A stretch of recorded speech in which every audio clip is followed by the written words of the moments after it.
أصحابك يا حبيب اللہ۔ اللہ تعالیٰ 19ویں پارے میں ارشاد فرماتا ہے، یا ویلتا لیتنی لم اتخذ فلانا خلیلا۔ قیامت کے دن جو لوگ غلط دوستیاں کرتے ہیں وہ کہیں گے کاش کہ فلانوں کے میں نے دوست نہیں بنایا ہوتا۔ دنیا کی دوستی جنت میں بھی لے جا سکتی ہے اور یہ جہنم میں جانے کا سبب بھی بن سکتی ہے۔ اللہ فرماتا ہے کہ یہ کل انسان پچھتائے گا۔ اگر اس نے دوستی لگائی کافر مشرک کے ساتھ، اللہ کے دشمن کے ساتھ، تو کل یہ پچھتائے گا۔ یہ قرآن پاک میں ہے کہ اگر انسان یہود و نصارہ سے محبت رکھتا ہے، ایسی دلی دوستی رکھتا ہے، تو کل وہ جہنم میں لے جانے کا سبب بن جائے گی۔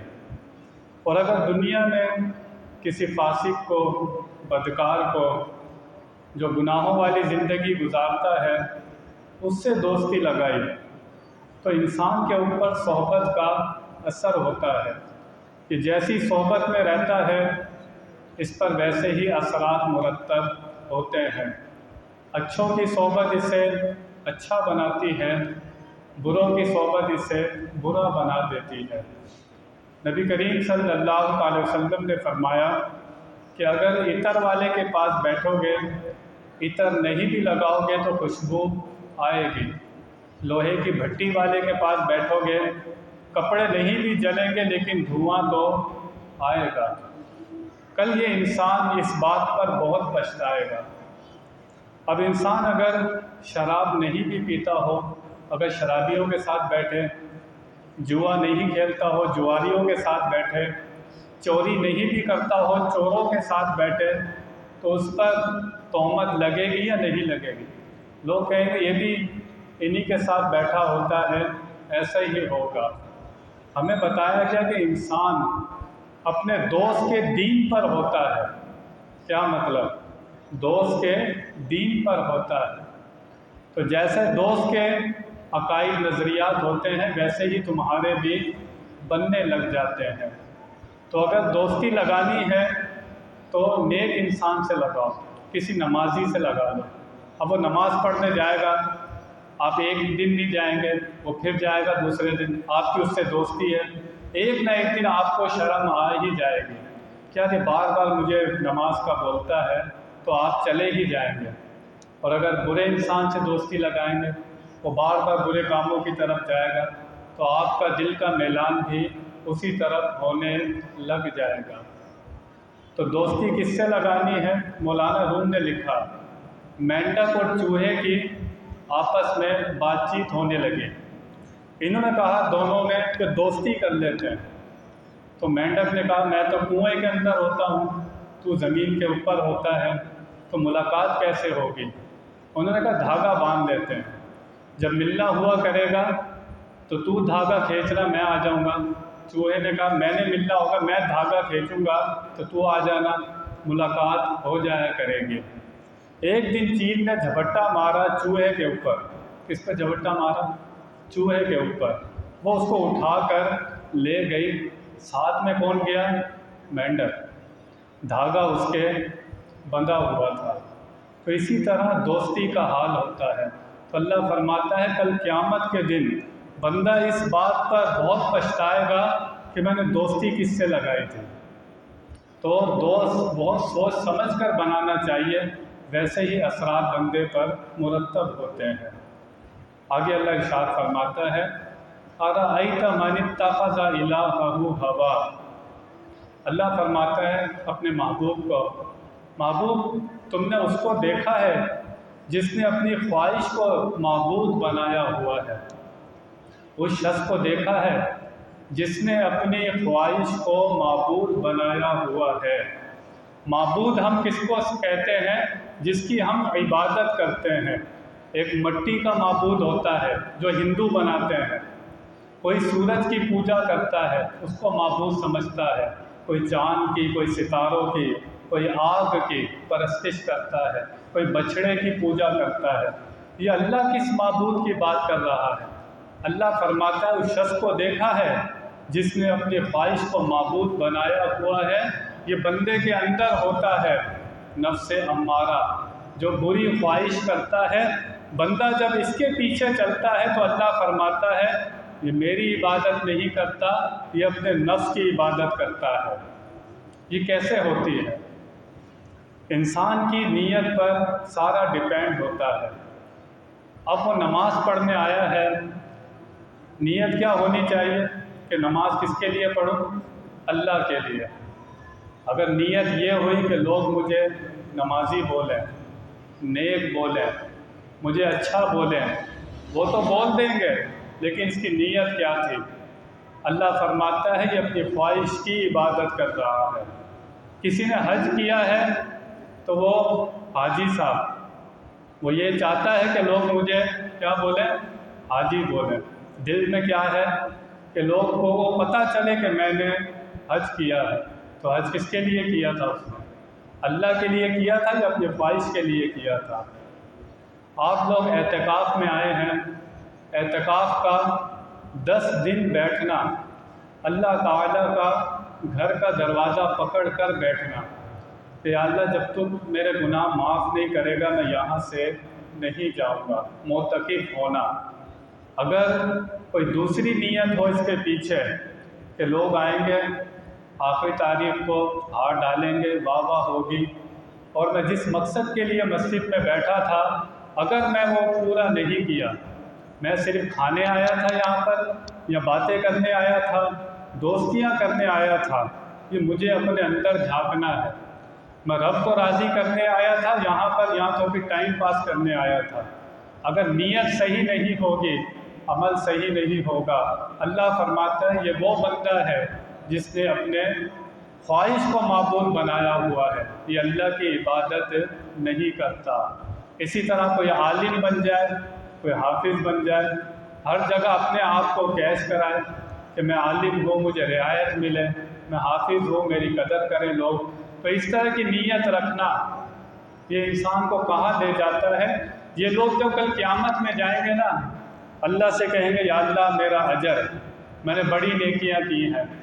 اللہ فرمائے گا میرے لیے تو نے کچھ بھی نہیں کیا، جس کے لیے کرتا تھا جا دنیا میں اس سے جا کر اجر لے لے۔ حدیث میں موجود ہے یہ۔ اللہ فرمائے گا تو نے میرے لیے، تو اپنے نام کے لیے کرتا تھا، نام بری کے لیے کرتا تھا، تو نے مجھے راضی کرنے کے لیے نہیں کیا، جس کے لیے کرتا تھا اجر بھی اس سے جا کر لے لے۔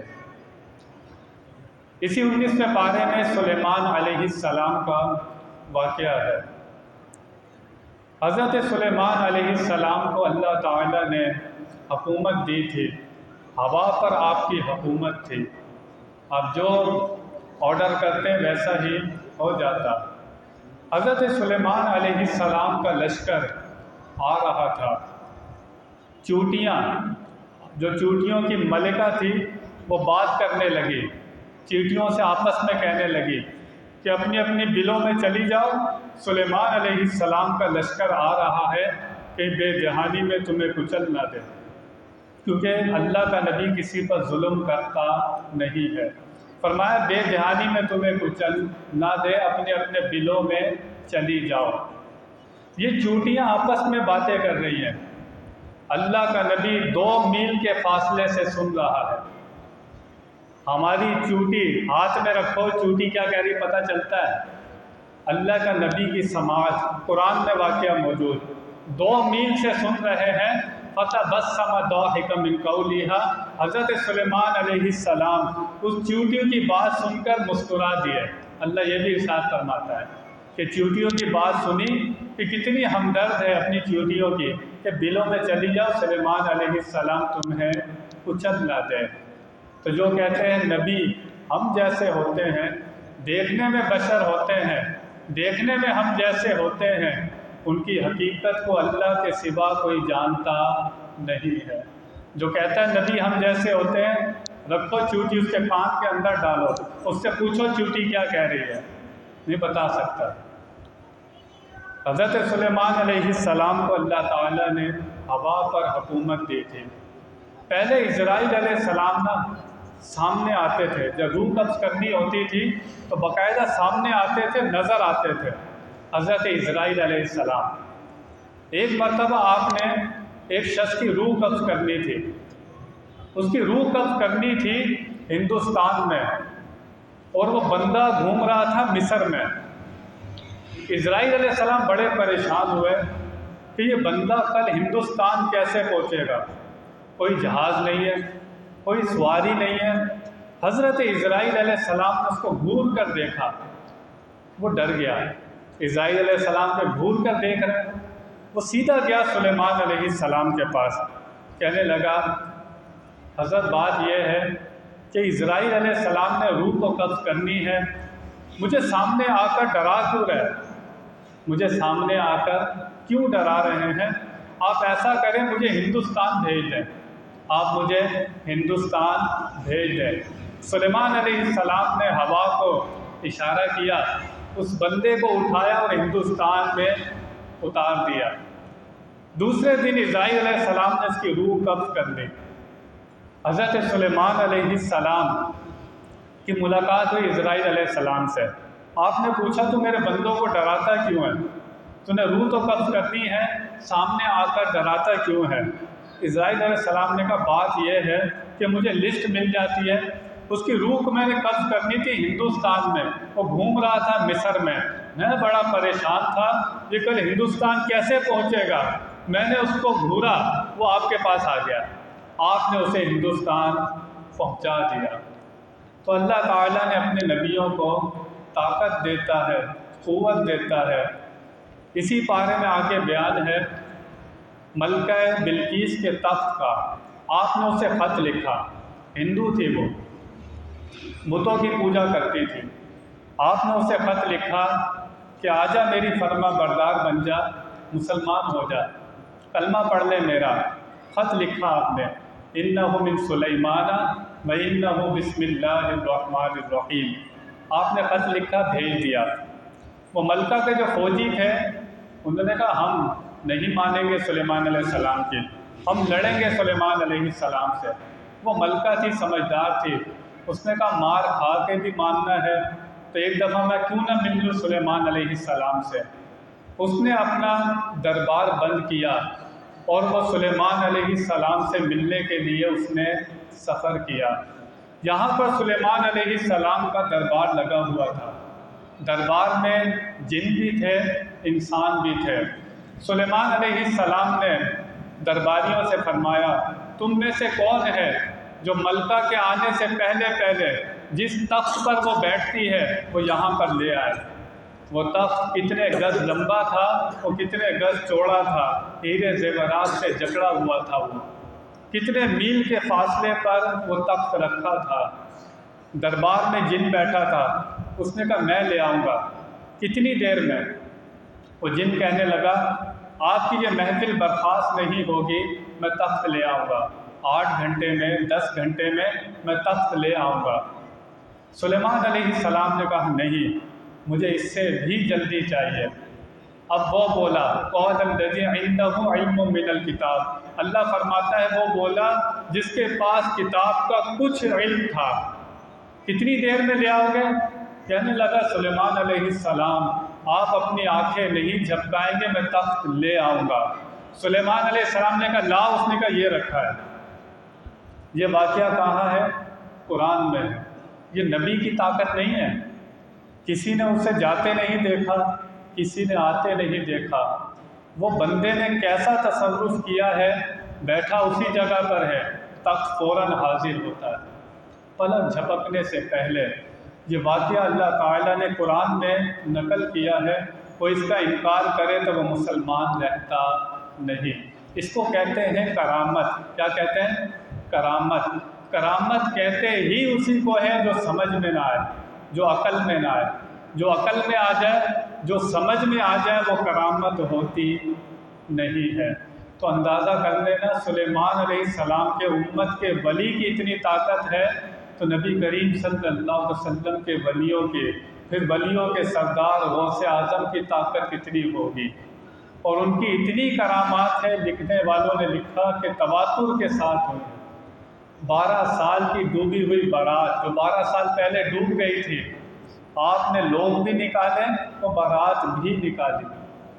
اللہ کا ولی جب تخت پلک جھپکنے سے پہلے لا سکتا ہے، قرآن نے بتا دیا کہ کرامت ہوتی ہے۔ تو حضرت سلیمان علیہ السلام نے جب ملکہ نے آ کر دیکھا تو حیران ہو گئی کہ میرے آنے سے پہلے تخت رکھا ہوا، بہت حیران ہوئی وہ۔ پھر وہ ایمان لے آئی تھی سلیمان علیہ السلام پر۔ اللہ تعالیٰ اپنے نبیوں کو جو طاقت دیتا ہے یہ اللہ تعالیٰ کی عطا ہے، اللہ دینے والا ہے اور ہم ماننے والے ہیں۔ اللہ تعالیٰ ان باتوں پر عمل کرنے کی توفیق عطا فرمائے۔ وآخر دعوانا ان الحمد للہ رب العالمین۔